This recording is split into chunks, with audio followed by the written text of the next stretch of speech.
I think you will find tonight's message a very practical one. Something that all should really have and apply. The whole of life is just the appeasement of hunger,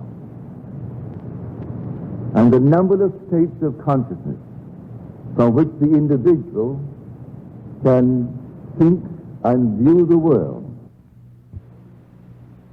only a means of satisfying that hunger. I say this because your state of consciousness is always being externalized. If you know how to move from your present state, if you dislike it, to the state that you would like to externalize, then you have the secret.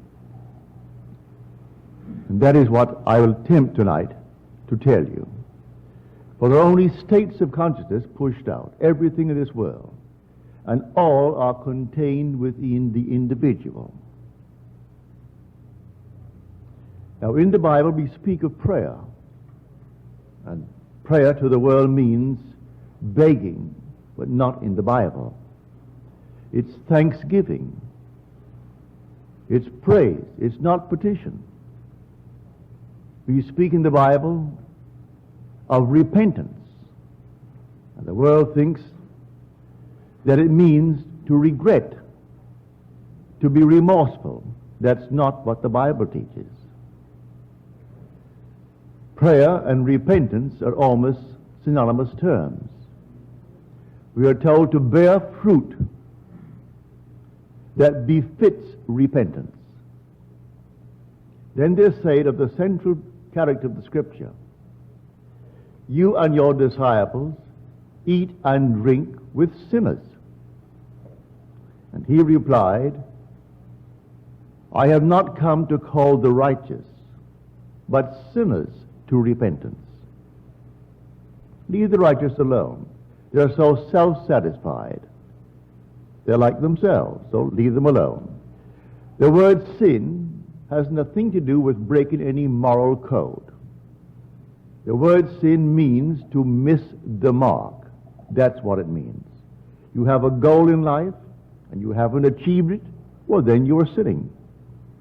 You may have $1 billion and still are hungry for another. Well, then if you don't have the other, you are sinning. You may keep all the so-called codes of the world imposed upon you by the priesthoods of the world. That would mean nothing as far as the Scriptures go. To repent is simply a radical change of attitude. That is what repentance means. For if I radically change my attitude towards life, I will then view the world and see the world from that change of attitude.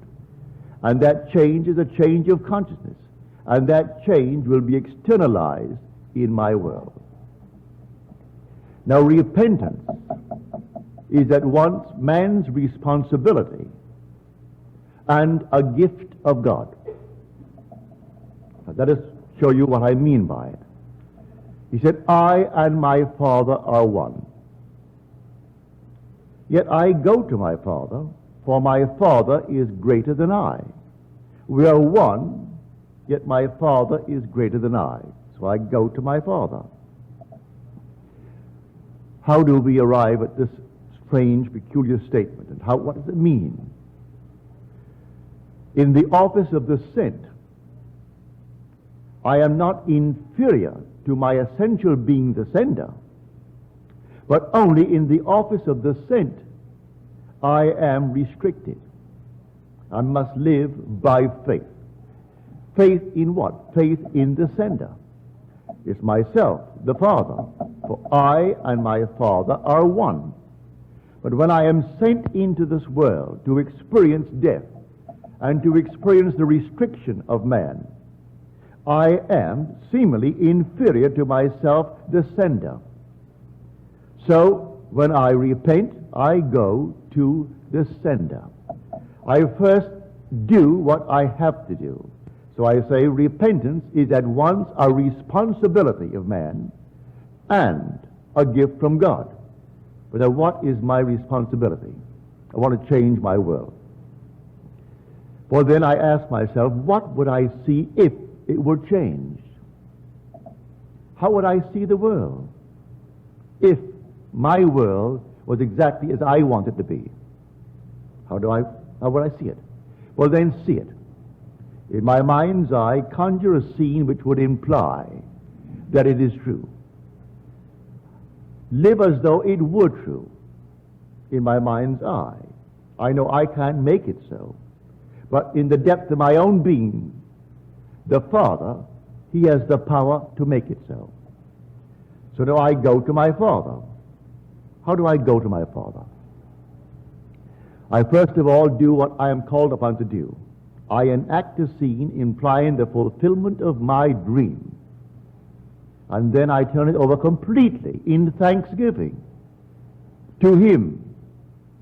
It is myself, my essential being. But it transcends my reasoning mind. I do not know on this level how it can be done. But I do know that if I have faith in Him, which is my own self, it will be done in my world. So we are told in Scripture, without faith it is impossible to please Him. And those who are drawn near to Him must believe that He exists and that He rewards those who seek Him. I must believe that He exists and that He rewards those who seek Him. Well, without faith, it is impossible to please Him. What is faith? The same chapter in Hebrews defines faith for us. Faith is the assurance of things not seen, the evidence of things hoped for. By faith, we understand that the very worlds were created by the Word of God, so that what is seen was made out of things which do not appear. Well, in my world it hasn't yet appeared. I say it all is contained within my imagination. So I will enact the scene which would imply that it's real.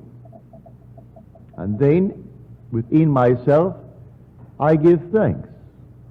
Now, we're told the most wonderful prayer ever uttered you find in the book of John, the 11th chapter. He stands at the gate of death, and he raised his eyes and said, "Thank you, Father, that thou hast heard me. I knew that you always hear me."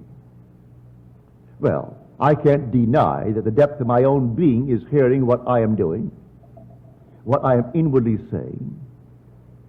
So I can truly say, "Father, thank you." He certainly heard what I said. Well, is it now supported by some statement of Scripture? Yes, again in John, but now in his letter, the first letter.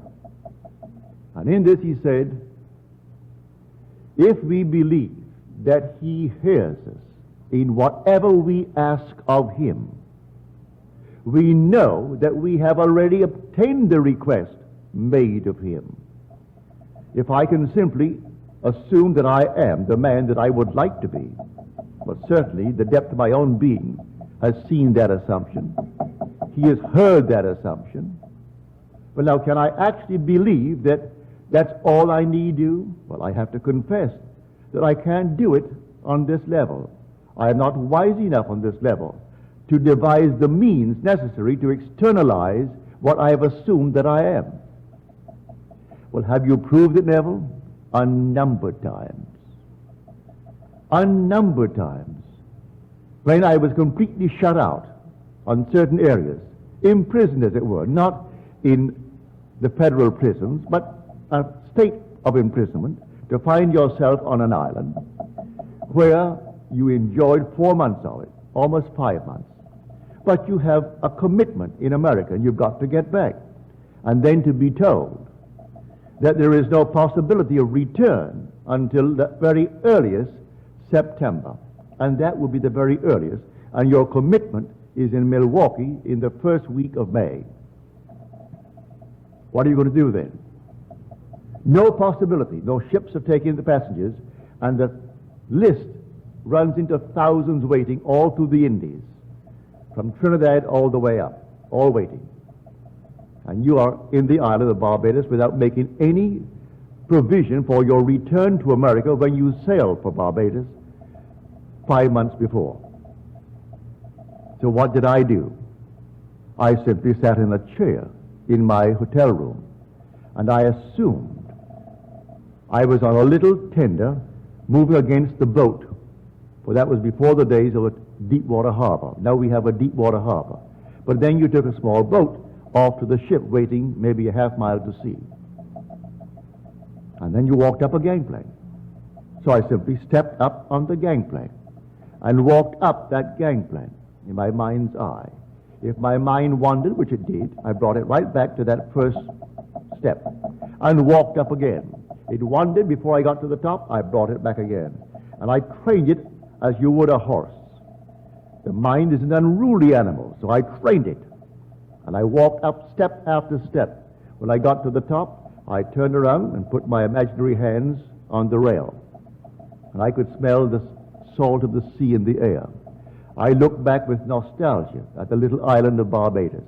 A mixed emotion. I am happy that I'm sailing for America, and sad that I'm leaving behind a very large, wonderful family of mine.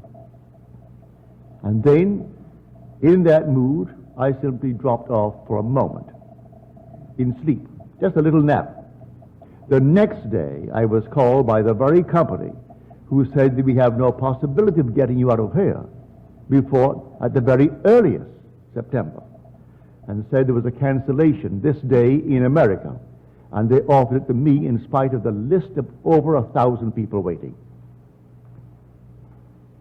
It's not my concern why she or he or it canceled the passage. My prayer was answered. I did what I was called upon to do. For repentance is a radical change of attitude.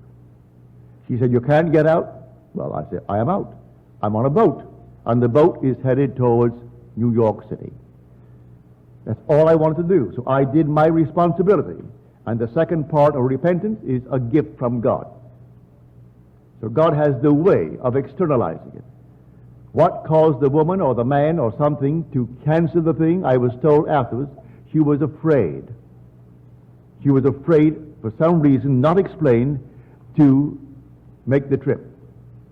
And so one passage was open, and I got that one room, because there were only 2 beds in it, and my little girl was only 3 years old. She could sleep with her mother, and I could climb up one flight and sleep on the upper bunk, and then take my 11 days back to New York City. So I did what I was called upon to do. That's my responsibility, to enact a scene which would imply the fulfillment of my desire, and then surrender completely to my Father, for He has the power to externalize it. I do not know how to do it on this level. I haven't the wisdom. I haven't anything on this level to do it. So my faith is faith in my Father, faith in His power to externalize what I have done, all in imagination. So to me that is prayer. That is repentance. I didn't sit down and felt for one moment that I had done something that was wrong, and that's why I couldn't get out. No sense of repentance like remorse, as the world teaches. That's not repentance. Repentance is simply a radical change of attitude. That's what the word means. Metanoia. But radical, right down to the root. And you change your attitude. If I change my attitude, I've changed my state of consciousness. And because all states of consciousness are being externalized in the world, then that state will externalize itself in my world in a way I do not know. For we are told, my ways are not your ways. My ways are past finding out. Just trust me. So without faith you cannot please God, we are told. If I would come to Him, I must first believe that He exists and that He rewards those who seek Him. Well, I seek Him in projecting for me that which I desire in this world. So that's what I mean by prayer. Prayer is the attempted communion with God. That's what prayer is. As we are told in the 4th Psalm, the 4th verse. Commune with your own hearts on your beds, and then be silent. Commune with whom? I do not need the mediation of any priest, any rabbi, or any heavenly being. I'm communing with myself. The depth of my own being is God the Father. That's my essential being. And He is one with the surface mind called Neville. And in the capacity of the office of the saint called Neville, I am inferior to myself, the sender. But the sender and the saint are one. You and God the Father are one. But in the office of the saint, you're like an ambassador. You do not speak with the same authority of the one who sent you to represent Him. So I represent myself in the world of death. But the sender is greater than I, and yet I and He are one. This is what I get from Scripture. And this is what I put into practice. This is what I try to teach and tell everyone who will listen to me.